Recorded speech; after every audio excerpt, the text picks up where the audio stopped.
ಈಗ wild card contestants ಅಲ್ಲ ಗೆಸ್ಟ್ಗಳು ಅಂತ ಗೊತ್ತಾದ್ಮೇಲೆ ಯಾರಿಗೆ ಖುಷಿ ಆಯ್ತು ಬಿಡ್ತಾ ಗೊತ್ತಿಲ್ಲ, ಅಶ್ವಿನಿ ಅವ್ರಿಗಂತೂ ಸಿಕ್ಕಾಪಟ್ಟೆ ಖುಷಿ ಆಯ್ತು. ಬಿಕಾಸ್ ಇಲ್ಲಿ ಅವ್ರಿಗೂ ಆಗಿರ್ಬೋದು, ಅಂದ್ರೆ ಅವರು ನೀವು ಬಾಗ್ಲಿಂದ ಆಚೆ ಹೋಗುವಾಗ ಅವ್ರು ತಳ್ಳಿಬಿಟ್ಟು ಕ್ಲೋಸ್ ಮಾಡಿ ಹೋದ್ರು, ಹಿಂದೆ ಹೋದ್ರು ಅವ್ರು. ಆಕ್ಚುಲಿ ಅವ್ರು ತಮಾಷೆಗೂ ಮಾಡ್ತಾರೆ ಆ ತರ. ಬಟ್ ಅಶ್ವಿನಿ ಅವ್ರಿಗೆ ಲೈಕ್ ತುಂಬಾ ಖುಷಿ ಆಗಿದೆ, ಯಾಕಂದ್ರೆ ಅವರು ಕಂಪ್ಲೇಂಟ್ ಕೂಡ ಮಾಡಿರ್ತಾರೆ ಲಾಸ್ಟ್ ವೀಕೆಂಡ್ ಅಲ್ಲಿ, ಗೊತ್ತಲ್ಲ ಇಷ್ಟು ವರ್ಷ ಎದೆ ಮುಟ್ಕೊಂಡು ಹೇಳ್ತೀನಿ, ಇಷ್ಟು ವರ್ಷ ಯಾರು ಇಲ್ಲ ನಮ್ಮ ಇಡೀ ಸೀಸನ್ ಅಲ್ಲಿ ಅಂತೆಲ್ಲ ಹೇಳ್ತಾರೆ.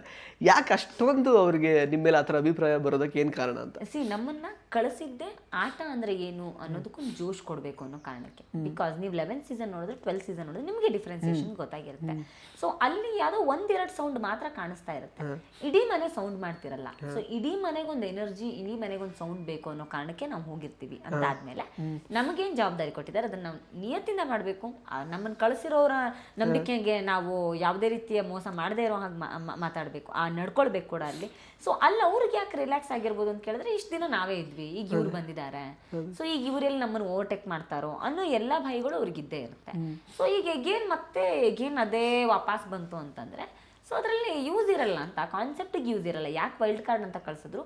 ಸುದೀಪ್ ಸರ್ ಹೇಳ್ತಾರೆ ವೀಕೆಂಡ್ ಎಲ್ಲ ಟೆಲಿಕಾಸ್ಟ್ ಆಗಿದೆಯಲ್ಲೋ ನಾನು ನೋಡಿಲ್ಲ, ಅವ್ರು ಹೇಳ್ತಾರೆ ದಿಸ್ ಈಸ್ ಸೀಸನ್ 11, ಈ ಸೀಸನ್ ಇರಬೇಕಾಗಿದ್ದಿದ್ದೆ ಹಿಂಗೆ, ಅದಕ್ಕೋಸ್ಕರನೇ ಅವ್ರನ್ನ ಕಳ್ಸಿದ್ದು. ಎಲ್ಲ ಒಂದ್ ಕಡೆ ನೀವು ಗುಡ್ ಬುಕ್ಸ್ ಅಲ್ಲಿ ಇದ್ದು ಸೇಫ್ ಗೇಮ್ ಮಾಡ್ಕೊಂಡು ಅವರು ಇಡ್ಬೋದಾಗಿತ್ತು ಗೆಸ್ಟ್ಗಳಾಗಿದ್ಕೊಂಡು, ಯಾಕೆ ಇರ್ಲಿಲ್ಲ ಅಂತ ಕೇಳಿದ್ರೆ ಯಾವ್ದು ಸೀಸನ್ 11 ಅನ್ನೋದನ್ನ ಒಂದು ಸೀಸನ್ ಹೆಂಗಿರ್ಬೇಕು ಅನ್ನೋದನ್ನ ತೋರ್ಸಕ್ಕೋಸ್ಕರ ಅವ್ರು ಬಂದಿದ್ರು, ನಿಮ್ಗೊಂದು ಎನರ್ಜಿ ತುಂಬಕ್ಕೋಸ್ಕರ ಬಂದಿದ್ರು ಅಂತ. ಅದಾದ ಪಾತ್ರವನ್ನ ನೀಟಾಗಿ ನಿಭಾಯಿಸಿದೀವಿ. ಸೊ ನೀವು ಈಗ ಏನ್ ಪುನಃ ನಾವು ವಾಪಸ್ ಬಂದ್ಮೇಲೆ ಮನೆ ಅದೇ ಮೋಡ್ಗೆ ಹೋಗುತ್ತೆ ಅಂತಂದ್ರೆ ನಿಮ್ದು ಅದೇ ಇಬ್ಬರ ಜಗಳ ಬಿಟ್ಟು ಬೇರೆ ಯಾರು ಕಾಣಿಸಲ್ಲ ಅನ್ನೋ ಥರನೇ ಆಗೋಗ್ಬಿಡುತ್ತಲ್ವಾ. ಅವರು ಖುಷಿಯಾಗಿರ್ಬೋದು, ಈ ಕಾಂಪಿಟೇಟರ್ಸ್ಗಳು ಕಡಿಮೆ ಆದ್ರು ಅನ್ನೋ ಕಾರಣಕ್ಕೆ. ಅದ್ ಬಿಟ್ಟು ಬೇರೆ ಏನಿದೆ ಹೇಳಿ, ಅವ್ರಿಗೆ ಬೇರೆ ಯಾರೋ ಕಾಂಪಿಟೇಟರ್ಸ್ಗಳು ಕಾಣಿಸ್ದೇ ಇರ್ಬೋದು. ಈಗ ನಮಗೂ ಕಾಂಪಿಟೇಷನ್ ಬಹಳ ಕಡಿಮೆ ಇದೆ ಅಂತಲೇ ಅನ್ಸುತ್ತೆ ನೋಡೋವಾಗ.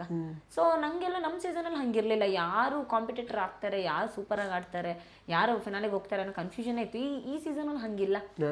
ಸೊ ಆ ಥರದ್ದು ನೋಡಿದಾಗ ಎಲ್ಲ ಒಂದು ಕಡೆ ಕಾನ್ಸೆಪ್ಟ್ಗೆ ಅವ್ರಿಗೆ ಅನ್ಸಿರ್ಬೋದು, ಓಕೆಪ್ಪ ಆರಾಮ್ ನಾನು ಅಂತ ಅನ್ಸಿರ್ಬೋದು. ಬಟ್ ಅದ್ರ ಉದ್ದೇಶ ಏನಿದ್ದು ಇಡೀ ಮನೆ ಹಾಗಾಗಬೇಕು ಅಂತ, ಇಡೀ ಮನೆ ಅಶ್ವಿನಿ ತರ, ಇಡೀ ಮನೆ ಗಿಲ್ಲಿ ತರ, ಇಡೀ ಮನೆ ಚೈತ್ರ ತರ, ರಜತ್ ತರ ಆಗಬೇಕು ಅನ್ನೋದೇ ಉದ್ದೇಶ. ಸೊ ಆ ಉದ್ದೇಶಕ್ಕೋಸ್ಕರ ನಾವು ಹೋದ್ವಿ. ಅವರದನ್ನ ಅರ್ಥ ಮಾಡ್ಕೊಂಡಿಲ್ಲ ಅಂತಂದ್ರೆ ಅದು ಅವ್ರ ಫೇಲ್ಯೂರ್ ಅಂತ. ಇಂಟ್ರೆಸ್ಟಿಂಗ್ ಮತ್ತು ಇನ್ಫಾರ್ಮೇಟಿವ್ ವಿಡಿಯೋಗಳನ್ನ ಮಿಸ್ ಮಾಡ್ಕೋಬೇಡಿ, ಈಗಲೇ ಸಬ್ಸ್ಕ್ರೈಬ್ ಮಾಡಿ.